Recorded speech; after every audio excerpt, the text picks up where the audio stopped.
ఈరోజు బైబిల్ అధ్యయనం పేతురు వ్రాసిన మొదటి పత్రిక 1వ అధ్యాయం మొత్తం 25 వచనాలు. ప్రార్థన. ప్రియమైన దేవా, నీ వాక్యాన్ని అధ్యయనం చేయడానికి మాకు సమయం ఇచ్చినందుకు ధన్యవాదాలు. మేము మీ వాక్యాన్ని విన్నప్పుడు మా మనస్సులను పునరుద్ధరించండి మరియు మాకు అవగాహనను ఇవ్వండి. యేసు నామములో ఆమెన్. పేతురు వ్రాసిన మొదటి పత్రిక 1వ అధ్యాయం.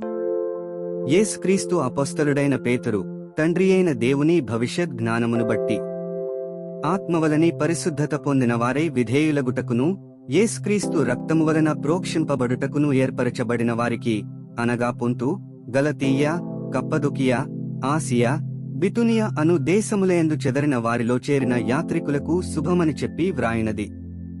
మీకు కృపయు సమాధానమును విస్తరిల్లునుగాక. మన ప్రభువగు యేసుక్రీస్తు తండ్రి అయిన దేవుడు స్తుతింపబడునుగాక.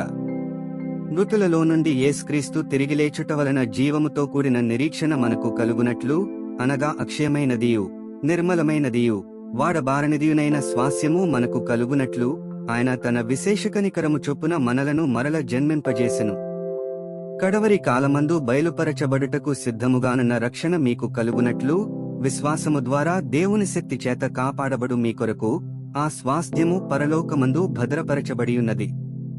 ఇందువలన మీరు మిక్కిలి ఆనందించుచున్నారుగాని అవసరమును బట్టి నానా విధములైన శోధనల చేత ప్రస్తుతమున కొంచెము కాలము మీకు దుఃఖము కలుగుచున్నది. నశించిపోవు సువర్ణము అగ్ని పరీక్ష వలన శుద్ధపరచబడుచున్నది గదా. దానికంటే అమూల్యమైన మీ విశ్వాసము ఈ శోధనల చేత పరీక్షకు నిలిచినదై, యేసుక్రీస్తు ప్రత్యక్షమైనప్పుడు మీకు మెప్పును మహిమయు ఘనతయు కలుగుటకు కారణమగును. మీరాయనను చూడకపోయినను ఆయనను ప్రేమించుచున్నారు.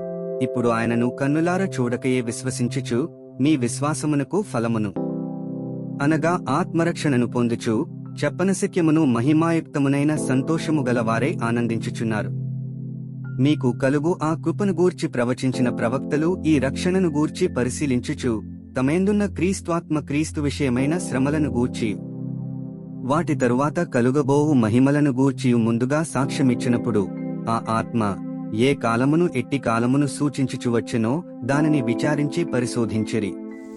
పరలోకము నుండి పంపబడిన పరిశుద్ధాత్మ వలన మీకు సువార్త ప్రకటించిన వారి ద్వారా మీకిప్పుడు తెలుపబడిన ఈ సంగతుల విషయమై, తమ కొరకు కాదుగాని మీ కొరకే తాము పరిచర్య చేసిరను సంగతి వారికి బయలుపరచబడెను. దేవదూతలు ఈ కార్యములను తొంగి చూడగోరుచున్నారు. కాబట్టి మీ మనస్సు అను నడుము కట్టుకుని నిబ్బరమైన బుద్ధిగలవారై, యేసుక్రీస్తు ప్రత్యక్షమైనప్పుడు మీకు తేబడు కృప విషయమై సంపూర్ణ నిరీక్షణ కలిగియుండుడి. నేను పరిశుద్ధుడనై ఉన్నాను గనుక మీరును పరిశుద్ధులైయుండుడని వ్రాయబడియున్నది.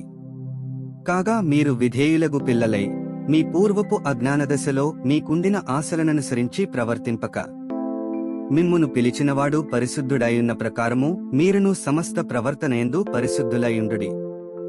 పక్షపాతము లేకుండా క్రియలను బట్టి ప్రతివానిని తీర్పు తీర్చువాడు తండ్రి అని మీరాయనకు ప్రార్థన చేయుచున్నారు గనుక మీరు పరదేశులైయున్నంత కాలము భయముతో గడుపుడి.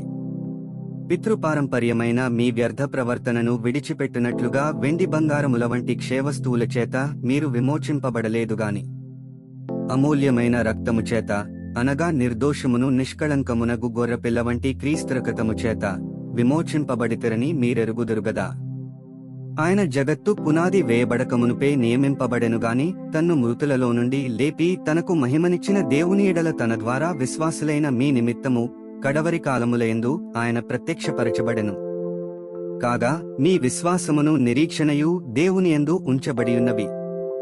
మీరు క్షయబీజము నుండి కాక శాశ్వతమగు జీవముగల దేవుని వాక్యమూలముగా అక్షయబీజము నుండి పుట్టింపబడిన వారు గనుక నిష్కపటమైన సహోదర ప్రేమ కలుగునట్లు, మీరు సత్యమునకు విధేయులవుట చేత మీ మనస్సులను పవిత్రపరచుకునిన వారయిండి, యొకనొకడు హృదయపూర్వకముగాను మిక్కటముగాను ప్రేమించుడి.